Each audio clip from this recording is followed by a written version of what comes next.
What the hell is that? Man, they're a crazy fruit. Oh, it's a fruit. It's a fruit. Welcome to Mosaic of China, a podcast about people who are making their mark in China. I'm your host, Oscar Fuchs. So in the first episode of Season 3, we had the interview with the technologist Eric Liu, which was recorded in the JustPod studio.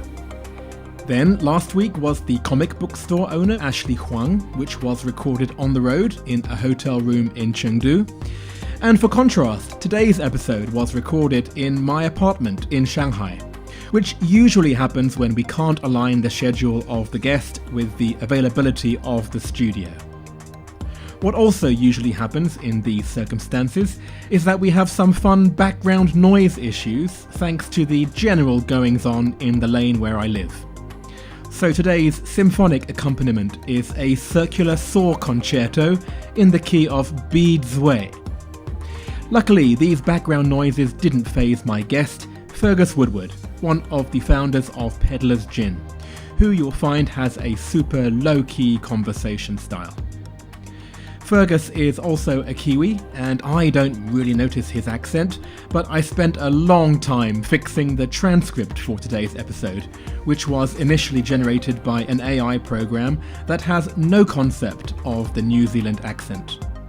So this experience alone reminds me to point non-native speakers to the Mosaic of China website to follow the transcript, in case you're confused about pen versus pin, set versus sit, and Jen versus Gin. I'm very sorry to that poor girl Jen. I needed to totally eradicate her from the transcript of today's episode. Just to balance things out, a quick word for non-Chinese speakers. At one point in today's interview, we talk about developing guanxi. That's the process of building relationships, particularly when it comes to business connections. And we also mention baijiu, which is the classic white liquor spirit that is drunk in China. Alright, we've downed the aperitif. Let's get on with today's show. Hello, Fergus. Hey, Oscar. Good to have you here. I'm already tuning into your energy, which is very chill, which I appreciate. Before we start, tell me briefly, what do you do in China? So I started a company called Peddlers Gin, and now I sell gin around China and also around the Asia Pacific. Okay. And before we go into that story, what is the object that you've brought that in some way typifies your life in China? So, a little pin from the Drinks Awards. Oh, I see. So this is the annual drink awards for like the F&B community. Usually it's Asia, but over the last 2 years it's been China. Organised by Drinks Magazine and Thirsty Works Production, which is headed up by a lovely chap called Theo. It's sort of an annual celebration of all things F&B in China. And F&B has been such like a really big part of my life here in China. Obviously with my company, and then, you know, like the community is great. And you've been lucky enough to win a few things at that, which is great. Most of the awards are for bars, so sort of like best bar, best bartender. I think it's a really nice way of celebrating the community. Whether or not you agree with like where the awards goes is always like a different discussion, but I think just having an event is really important, so I think that they do a really good job. And the pin itself, is that a stylized bunch of grapes? Is that what they're going for? It's a stylized cocktail shaker. Oh no, I see it now. Yeah. It's a badge that you wear on, for example, your apron. I see. For example, like if you went to a bar, often a bar will have pins and they'll give them to guest bartenders who come, and it's just a way of reflecting your involvement. Okay. Is this actually a thing then? Should I now start to keep my eyes open and look out for people wearing pins in bars? Well, I think if you look at the bartender, there's a high chance that they'll be wearing a pin of some sort. Yeah. Okay. And this is a China thing, or this is an international thing? I'm not actually sure. It's certainly something in China, and the China and Asia bartending community is really tight, which I really admire. It is a community. A lot of people, know each other. There's a lot of travel in between cities. Overseas, it's probably to a lesser extent. Right. I'm quite glad you answered in that way, where you said, I'm not quite sure what happens outside of this region, because what you're saying to me is that basically this is a Chinese brand. Yeah. But why don't we start just with the basics about how you started the company in Shanghai? What was that story? I've been in China for about 7 years. And the first part of that was at Fudan University. And I was doing like a master's degree in business management. I really enjoy trying new things. And to me, Shanghai was sort of part of that. When I think about Kiwis, they're always bungee jumping or mountain biking or... Heaps of bungee jumping. I'll still just bungee jump any In chance fact, we get. your hair is tousled. I'm sure you just came from a bungee right now. Yeah, there's a lot of bungee jumping. There is quite a lot in New Zealand of outdoor activities. So there's a lot of hunting, surfing, snowboarding, skiing. There is a lot of that.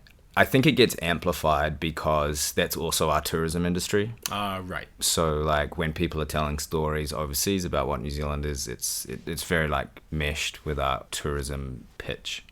So I've just bought into the PR. Yeah, that's all right though. It's better than Lord of the Rings.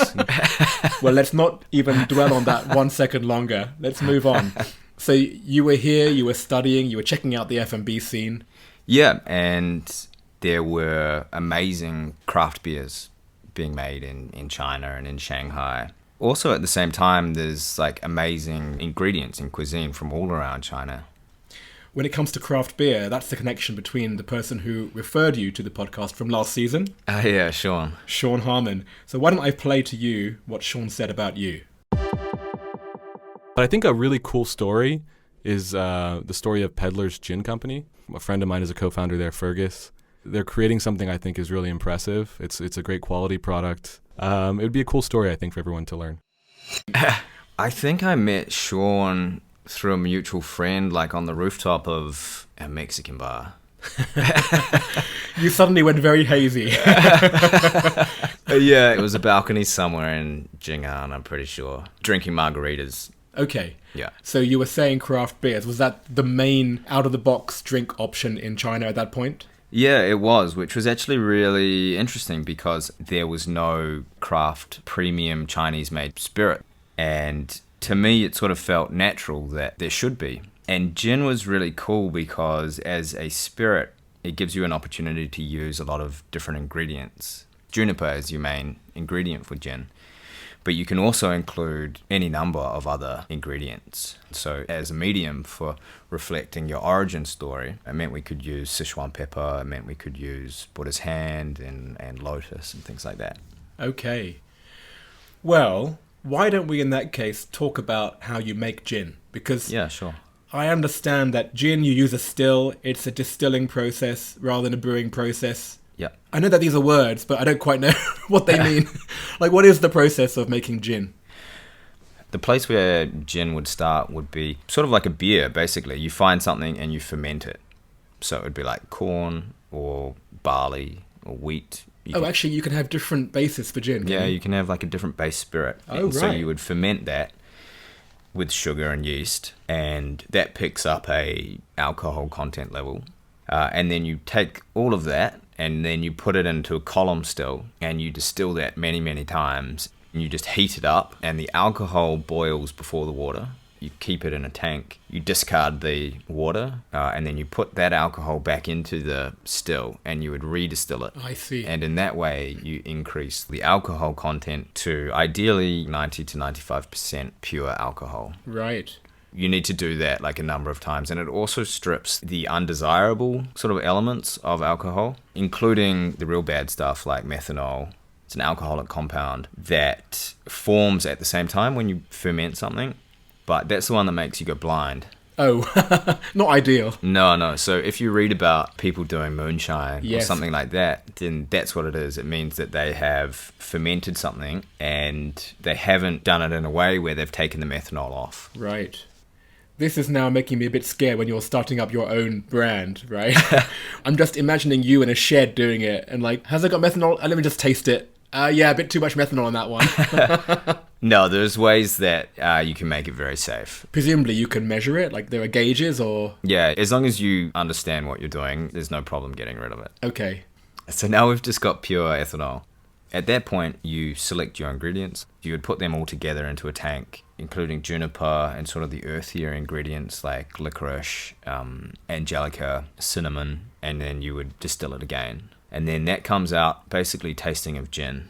The second time round, we vapor infuse, which means that we've got what's called a gin basket.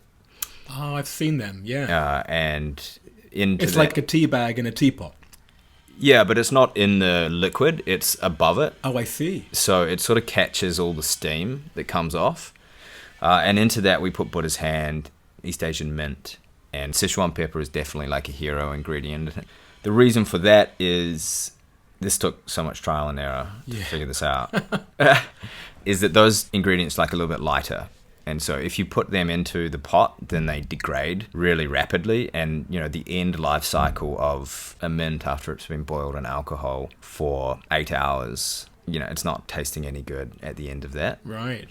So that process picks up some slightly more delicate flavors. And then you would cut that with water because it's come out at a very high percentage ABV to, you know, anywhere between 38 to 50%, wherever you want it. And that's gin, yeah. You mentioned the phrase hero ingredient. That was in the context of Sichuan pepper. What do you mean by hero ingredient? We sort of mean ingredients that we really like the taste profile of. We think they have a super cool story. And we wanted to include in the gin because being able to reflect some of the flavors and botanicals of China was one of the reasons why we started the company. And so Sichuan pepper is one of those. And the other one I mentioned was Buddha's hand, which is... What the hell is that? Man, they're a crazy fruit. It's a fruit? It's a fruit, yeah. Okay. It's a citrus fruit we sourced from Yunnan. And it is super ugly. And the reason it's called a Buddha's hand is because it kind of looks like somebody's like fingers all pressed together. What's the Chinese for it, do you know? Fo shou. Fo shou? Also, it's literally a translation of the Chinese. Yeah. Is this well known? I've lived in China now for 8 years. I don't think I've heard of it before. It's not, no. It's a really uncommon fruit, and that's because it's got no pulp. It's all, like, rind. Oh, God.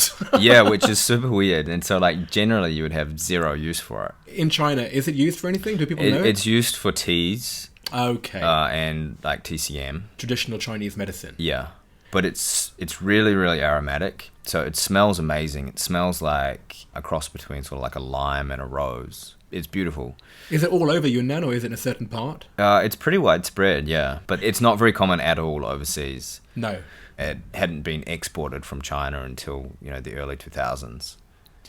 Isn't it funny? It reminds me of the craze for goji berries at one point. Yeah. Right? And suddenly everyone knows about goji berries, whereas before it was really just in this one small part of China that they knew about it. I wonder if Buddha's hand is going to have a similar kind of discovery and renaissance. Yeah, finding ways to use it is more complicated than with like a typical citrus fruit. Yes. But it's actually perfect for gin because the peel is the most useful part for distilling because it, you know, it holds its texture better when it's exposed to, you know, high heat and alcohol. So it gives off flavor for longer and doesn't really turn to a mush as quickly. Okay. So it's perfect for gin. How did you even find out about this as a flavor, as a fruit, when you were thinking about what ingredients? Like, where did this come from? The inspiration for that, I mean, we spent a really long time on recipe development and there was a lot of travel around China to sort of find them. I'm going to interrupt you there because all the while you've been saying we, so who is we? Yeah, so when we first kicked off, it was sort of me and a couple of friends. All Kiwis? At the start, Kiwis, but we very quickly expanded to include local Chinese. And your role in that group was what exactly? Well, at the start, there was not really a whole lot of differentiation because everybody did everything. Yes. Now, I'm more on operational side. Oh, I see. Okay. Well, back then, when you were working out the flavors... Yeah, we spent a lot of time traveling on long-distance trains. Yeah, I'm assuming not business class. No, I was like so poor. It was like the cheapest slow trains that we could find. But at this point you weren't sourcing, you were just experimenting with flavors. You would just go to a farm and say, can I taste something or what? Yeah, and you would taste something and then, you know, you'd potentially think that it was a nice ingredient, but the supplier that you got it from, the level of quality wasn't good enough. Oh, so you were going to individual suppliers themselves. It wasn't just going to local markets and seeing what flavors you could find. There was a bit of both. Oh, okay. Yeah. Well, give me an example then. So how would you find a supplier for, let's say, Sichuan pepper? So Sichuan pepper was a really fun one, actually. We've got a really good relationship with several farms in Sichuan, a place called Hanyuan County. There's a lot of pepper farms around there, and they're beautiful. and harvest is around August. Historically, it has been very famous for producing very high quality Sichuan pepper. A really nice Sichuan pepper is, pretty light, citrusy, and that's not the case with all Sichuan pepper. Uh-huh. So we got pretty dialed in on Sichuan peppers. I've spent a lot of time in like random warehouses in the middle of nowhere with a numb tongue. Just the sort of persistence in really getting to that final farm. It was really just following up leads that you thought would be totally useless, or randomly talking with somebody at a bar. Yeah, I mean, that actually makes sense, because you go out, you talk to somebody in a bar, they recommend someone, they know someone. Yeah. That's the way you develop guanxi, after all, not by cold calling and sending messages. I mean, that's how I imagine it would have had to have worked. Yeah, there's a lot of that, meeting people and asking who they knew, and someone has a cousin who knows someone in that area, and they ignore you, but maybe somebody else doesn't. Right. I'm assuming that they wouldn't really have a clue what gin was at that point. No, not at all. And even now, maybe some don't. With our Sichuan pepper farmer, he has tried the product, but he still has no idea what gin is. Well, what is the market for gin in China? We heard last season Sean Harmon's story. Like, there is an understanding about what beer is, and then from his side, he needs to educate the market about what a craft beer is and why that's a premium product versus what they can get in a Snow brand beer. When it comes to gin, what is the process of education in the market? Gin, I mean, it's similar to beer, but it started from like a much smaller base. In tier 1 cities for a long time, gin has been around, but a very small part of what a Chinese consumer would be drinking on a weekly basis. It's like very, very small. 98% of all spirits sold in China is baijiu. Right, 98. Yeah, so that is sort of a reflection of where gin would sit. Yeah, so you have to share the remaining 2% with everything else. Yeah, whiskey and cognac are both really big categories. Vodka would probably be next, and then possibly gin. Woohoo! Yeah, we might have made it onto that. I think the trend in China has been people are drinking baijiu less. It's not a drink which is like as appealing to younger consumers. I see. All of the other spirits have been growing. And a lot of that has been, and this is what has been interesting over, say, the last 5 years, is the growth of cocktail culture in China.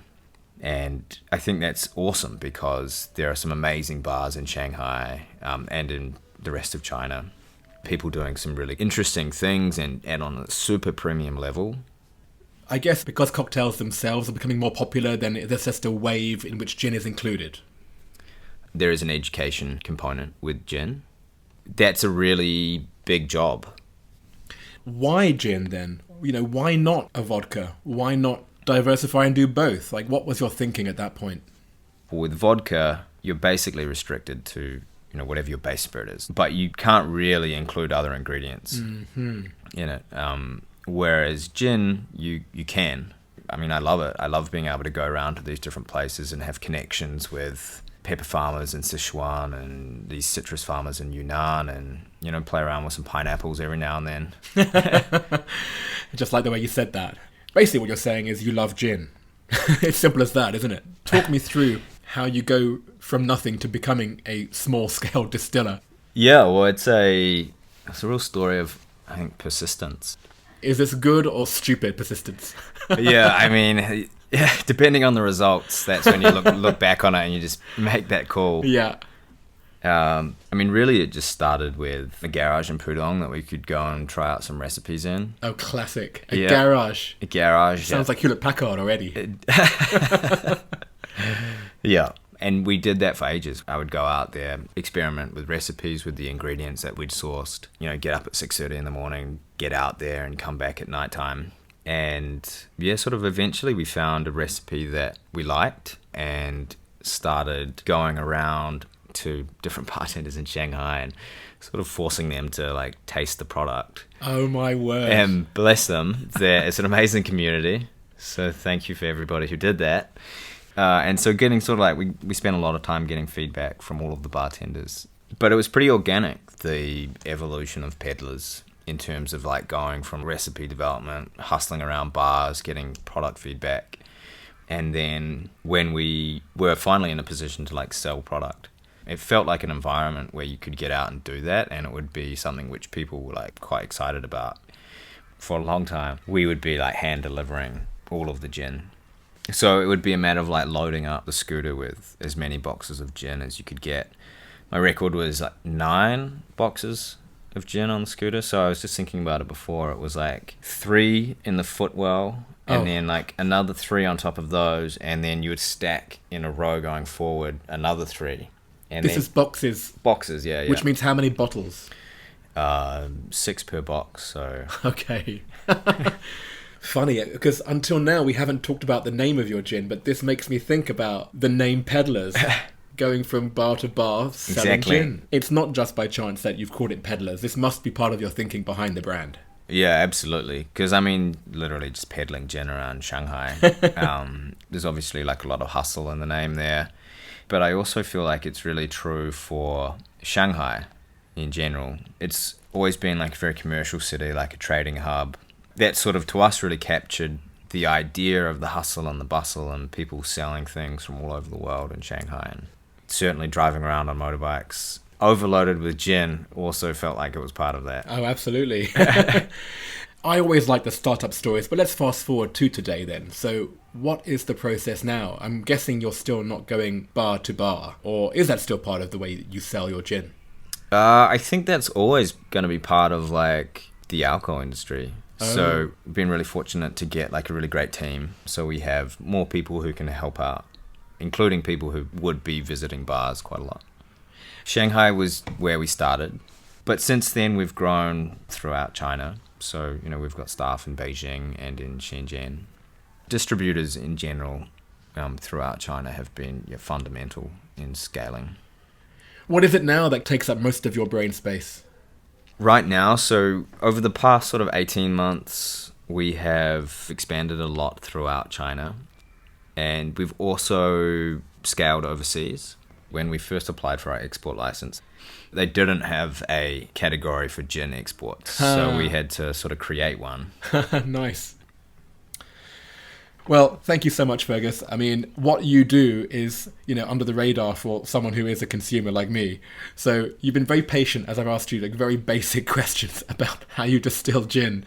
But the story is a great one. You know, we've been in Shanghai for a similar length of time, and I've seen your product grow, and I've always enjoyed it. And so I'm looking forward now to somebody telling me one day, oh, I just had this gin. I heard it's from China. I'm like, yes, I know the guy. I've been drinking that gin for 8 years already. That would be awesome. I'd love that, Oscar. Yeah. Thank you so much for having me. My pleasure.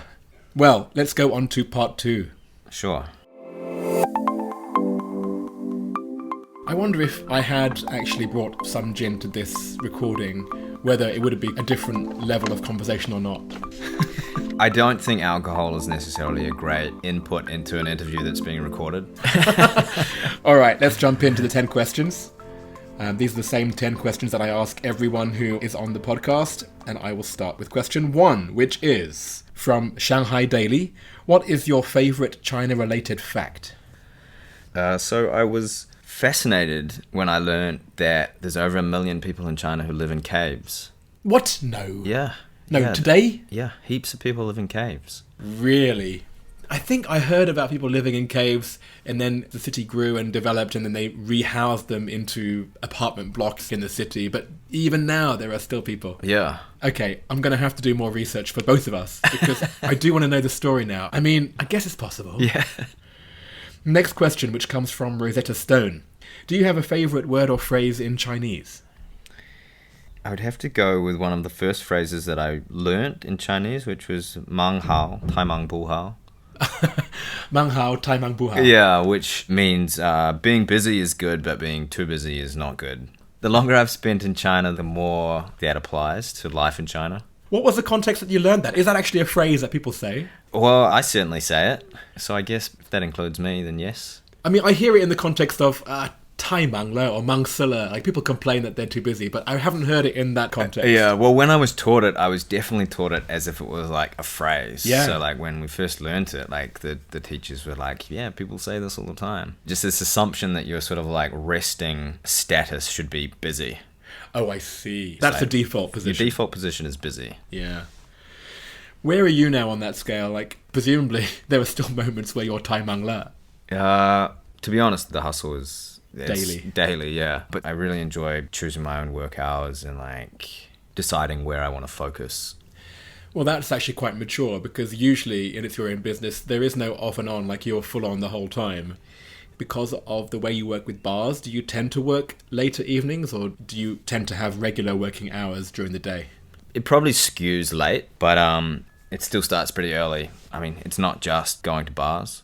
Yes. But I mean, I go to quite a lot of bars. So. I've seen you in a few of them too.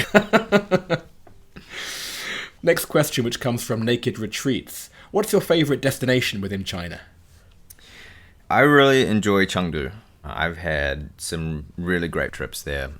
And like the F&B industry there is awesome. They've got like these amazing underground nightclubs, which are just in like random apartment buildings. Part of that, it makes me feel that, okay, it's in a developing stage, which Shanghai may have been a few years ago. But the other part is Chengdu innately has this kind of offbeat coolness, which I think Shanghai never would have had, right? Do you agree with that? There's something about Chengdu, yeah, they're sort of coming at life from a slightly different direction. Right. Yeah, I'm wasting my time in Shanghai. If you left China, what would you miss the most and what would you miss the least? I think I would miss China speed. I really enjoy it. That feeling of progress is, really tangible. And then what would you miss the least? The attitude to queuing when people get off airplanes here. Oh, right. And it's just like stressful. It's like the flight's already been stressful. As soon as it lands, that rush to the front. It's a funny connection I'm making with somebody else in the podcast. It was Abe Deo from season 1. And he actually was a tour manager for indie groups.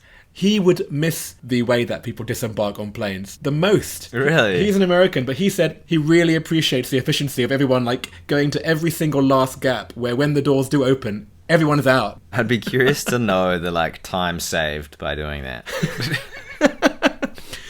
And it's the same as you. Like, you're saying that you like the fast pace. Like, this is China speed. But then, in this particular situation, China speed works against you. Yeah, I find that there's something about that which gets me. I don't know where I actually land on this, because I think I've got used to it. Maybe I'm also, like, I'm not pushing, but when it's my turn, I'm out. Yeah. Is there anything that still surprises you about life in China? Yes, the variety of dried meat snacks. Yeah. Oh. Like, I was traveling last week, and there was a dried meat snack, which was like a deboned duck foot, shrink-wrapped in plastic. And I was like, well, I have not seen that before. You never know. Maybe it's got a very, very nice texture. I agree. I can picture what you mean now, because they're shrink-wrapped, and you can make out exactly what the thing is. Like, Yeah. In the West, I don't know, in general, we sanitize our meat. So it's just slabs of meat, and you can't tell where it came from. You can't even tell what animal, right? Here, you know exactly what part. You can see it blinking at you. Yeah. Yes. Apart from the duck feet, what other ones do you remember? The duck's heads, and they've always been cut in half. Oh, no. Have you not seen them? I don't think I have. Yeah, they're usually at the back. This is possibly because you go to Chengdu a lot. A lot of these snacks are very Sichuan, aren't they? I'm not sure, but usually I'll spot them in like a train station somewhere. And all you want is like, I don't know, a sandwich or something familiar, but instead 2 entire rows of meat snacks. Yeah. Next time, buy one, try it, take a photo, and send it to me. If you're trying to persuade us to drink your gin with all your fancy pants ingredients and your Buddha's hand and whatnot. If you make a dried meat snack company, Oscar, and I'll eat the duck. Next question, which comes from Smart Shanghai. Where is your favourite place to go out? To eat, to drink, or to hang out? So there are an amazing selection of places in Shanghai to go. And I was looking through what people have said previously, and so as to not repeat previous answers, I would say Union Trading Company. Oh, that's a great choice. Tell me about that place. So that was started by a guy named Yao a while ago now, probably like 7 years ago. So it's been around for a long time in Shanghai years. And it very much feels like a neighborhood cozy bar. It's got like a long wooden top. Yes. They serve great drinks. Yes, it looks local, but the drinks that they serve are elevated. Yeah, they recently got voted maybe number 49 best bar in the world. Wow. I mean, that's a really big deal. It's unbelievable, really, because it's a very unassuming place. Yeah, I think the judges, whoever they are, must take those sort of things into account. You know, it's like it's the drinks, it's the service, it's the ambience of the place. And those guys deserve it. It's a great spot. Where in your story did they fit in? Like, when you were pounding the streets of Shanghai, were they early in your story? They definitely were. Yeah. Oh, really? Yeah, Yao was a big supporter of what we were doing. And, you know, he helped us with a bunch of events in there. And, you know, those guys are all friends. Oh, nice. It's a hard question for you, because even as you say that, you're ostracizing the other 99 bars that you've also got a good relationship with. Yeah, there's a long list of shout-outs there. Yeah. What is the best or worst purchase you've made in China? The worst purchase was a sleeping bag. Okay.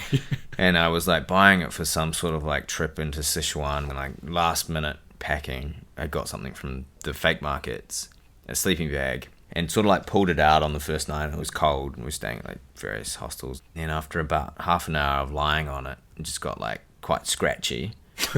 And like totally disappeared into nothing. So like it was like a little bit bulky, and then it sort of just flattened. So you're like lying on just one layer of fibre, basically. Well, I was curious as to actually what I was lying on, because it was so scratchy. And so I like had cut open a segment of it, and it was just floor sweepings. Oh my God. Oh, wow. It was like dust, hair, and toenails in there. See, if you go to the fake markets, you're going to get some fake... Exactly. Fergus. I mean, it was definitely not an expensive sleeping bag. You had to say toenails. Why did you say toenails? Oh, gross. All right, the next question. What is your favourite WeChat sticker? I think my favorite WeChat sticker is the tumbleweed. Oh, yes. So the scene is just, you know, American prairie or something, and then slowly a tumbleweed goes from right to left across the picture. I think it's a good one for when people just ignore you. Or Totally. Someone like puts out a comment into a WeChat group and like no one says anything, and it's just like, yeah, tumbleweeds. Yes. Usually, it's taking the piss out of someone who hasn't got a reply, right? Yeah, or yeah. You can use it passively aggressively. If somebody hasn't replied to you, you can just send that. Well, I mean, I would probably not send that in like... To a client. To a client, no. I'm not trying to be aggressive with it. Yeah, it's a good one, this one. I have it, but I tell you what, I'm too scared to use it because it feels like I'm trying to really guilt you into replying. I'm not trying to throw down too much guilt with that. It's more just like a reminder that I'm sitting here. All right, good. Next question. What is your go-to song to sing at KTV? That would be Stan by Eminem. Right, okay. Why? What's the story? I don't know. I just know that song quite well. It's not like I'm a really big Eminem fan either, but... That's not the one with Dido, is it? It is the one with Dido. It's that one? Yeah, so it works quite well as a duet. Okay. Do you sing the girls' part too? No, usually I'll recruit someone to sing the girls' part and then just crush the rap. Okay. I mean, that's the whole point of KTV, right? Is like a bit of a performance. Yes. All right. And finally, and this comes from JustPod, which is the company that provides the studio, which we're not in today, as anyone listening can probably guess. What or who is your biggest source of inspiration in China? You know, I got to say that it is the entrepreneur community in Shanghai and across China. I think that that was a really important part of allowing us as a company to go from, you know, zero to wherever we are now. And just, yeah, the amount of support that was just out there and goodwill. Just people buying into what you're doing and being, you know, excited and happy and not dismissive of what you're trying to do. And like when what you're doing is like hand carrying gin around different bars, you know, you can feel as if you're just, what am I doing? What the hell? Yeah, I think that probably comes up a lot with entrepreneurs, and Shanghai was a really positive place to be for it. Yeah. And these are people who you can get advice from just by giving them a bit of gin now and again. Yeah, just like take them for like 3 or 4 martinis. And awesome. Well, thank you so much for that, Fergus. It's good to have your story. It's good to have you as a Kiwi, but someone who is passionate about building a Chinese brand. And now not just a Chinese brand in China, but one that you are starting to sell overseas. I hope you continue to experiment with these different flavors, and I look forward to tasting the next iteration of Peddlers. Yeah, well, thank you very much, Oscar. I appreciate that goodwill, and I hope so too. Before you go, let me ask you one final thing, which is, out of everyone you know in China, who would you recommend that I interview for the next season of Mosaic of China? So, there's a guy I'm friends with called Graham Kennedy. He's a photographer. He takes amazing photographs and videos sort of all over China. He used to be a war journalist, so he's got a really interesting story. And he does some of the coolest trips in China. They make me so jealous. He goes to some amazing places. So I think he'd have a really interesting perspective on sort of his time here. Oh, very cool. Has he accompanied you to some of your trips when you're visiting your suppliers in rural Sichuan? He has, yes. Yeah, he's been along for the ride. Oh, nice. I look forward to having that chat with Graham. If there was one question that you would ask Graham on the podcast, what question would you ask him? It'd probably be, what was his most uncomfortable photo shoot? Oh, that's a great one. Hopefully it wasn't on your trip, was it? I don't think so. Thank you so much again, Fergus. You're welcome, Oscar. Thank you for having me. First things first, I tried to research the exact number of people in China who still live in caves. Actually, some websites were saying that over 30 million people live in caves. But then I noticed that the articles were written over 10 years ago, so who knows what has changed since then. If anyone out there has any up-to-date information, then please get in touch. I want to know for sure. Yes, I just said for sure, which is the Chinese name for the crazy fruit Buddha's hand. To see photos of that, as well as Fergus's object, his favourite WeChat sticker, and loads more goodies, as always, please find me on Instagram at Oscology, and everywhere else by searching for Mosaic of China. If you're in one of the WeChat listeners groups, there's a bonus image for you, which is a QR code that you can use to get 20% off your next order of Peddlers Gin, courtesy of Fergus. I'm excited to talk about the connections to previous episodes. Yes, all this talk of Sichuan peppers links us back to the favourite China fact of the street food expert Jamie Barris from Season 2, Episode 2. So please go back there to listen out for that. Yes, there's a connection with sleeping bags, back to the clean energy entrepreneur Alex Shoer from Season 2, Episode 11. But the most fun connection concerns the part of today's episode when Fergus was speculating about the judges who named Union Trading Company one of the world's 50 top bars. Well, we had the judge on the podcast last season, so go back to the episode with Crystal Mo from Season 2, Episode 26, and Crystal is the China Academy Chair at the world's 50 best.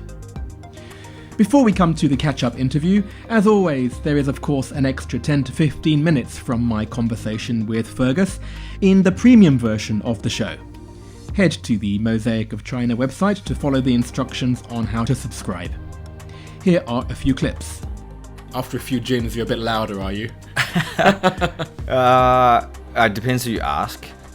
What sort of yeast you're using makes quite a big difference to what the final taste is. Right. It was so stressful, I think I lost several years of my life at the airport. Well, which grains did you use? Is that a trade secret? No, that's okay. Yeah, we use okay as a base spirit.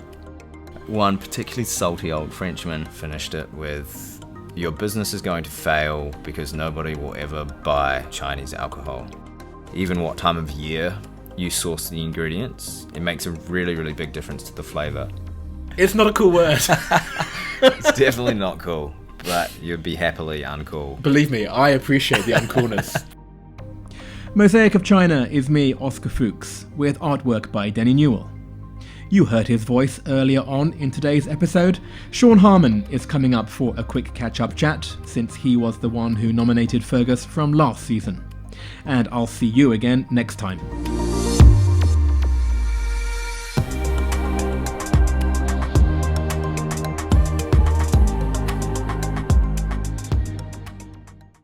There he is. Hello, Sean. Hey, Oscar.